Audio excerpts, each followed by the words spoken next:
The Father and his sons are one. These paradise sons of the order of Michael are perfect personalities, even the pattern for all local universe personality, from that of the bright and morning star down to the lowest human creature of progressing animal evolution.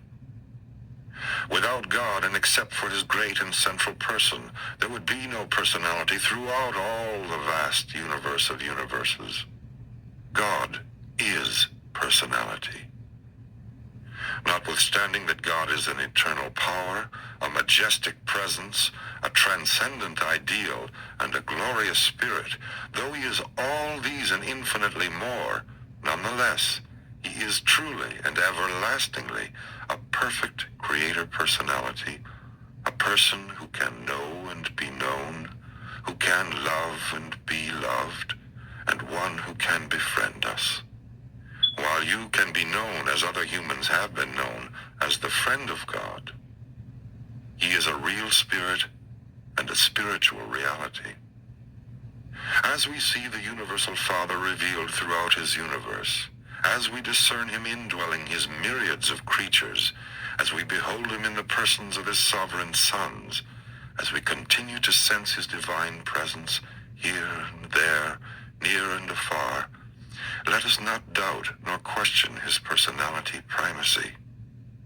Notwithstanding all these far-flung distributions, he remains a true person and everlastingly maintains personal connection with the countless hosts of his creatures scattered throughout the universe of universes.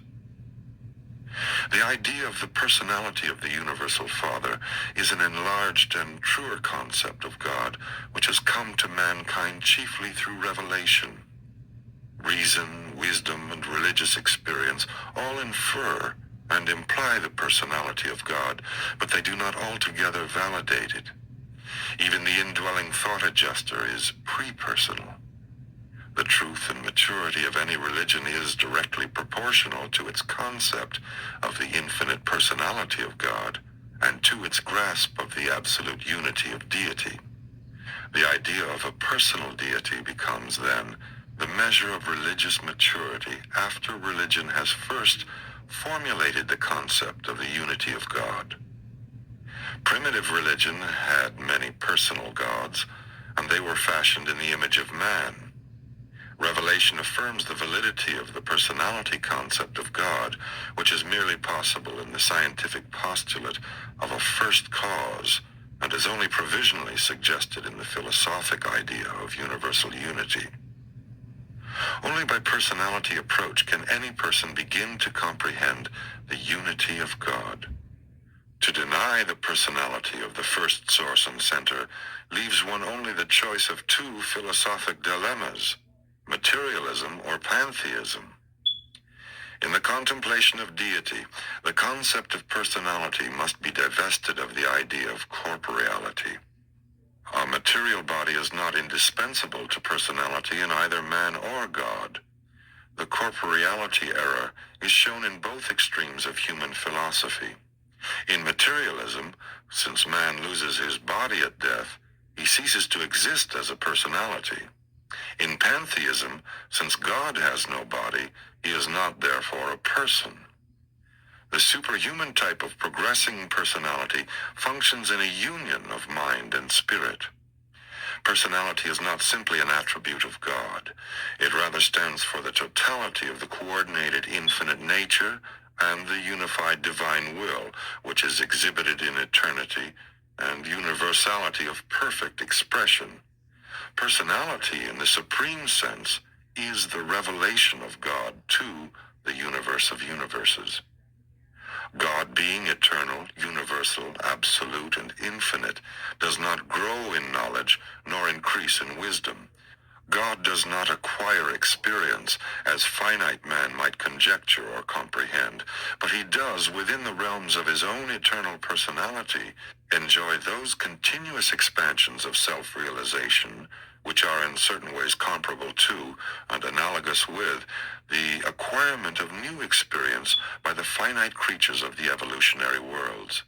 The absolute perfection of the infinite God, would cause him to suffer the awful limitations of unqualified finality of perfectness, were it not a fact that the Universal Father directly participates in the personality struggle of every imperfect soul in the wide universe, who seeks by divine aid to ascend to the spiritually perfect worlds on high.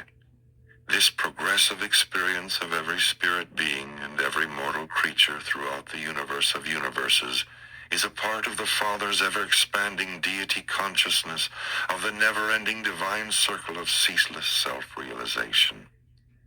It is literally true, in all your afflictions he is afflicted. In all your triumphs he triumphs in and with you. His pre-personal divine spirit is a real part of you. The Isle of Paradise responds to all the physical metamorphoses of the universe of universes. The eternal Son includes all the spirit impulses of all creation. The conjoint actor encompasses all the mind expression of the expanding cosmos.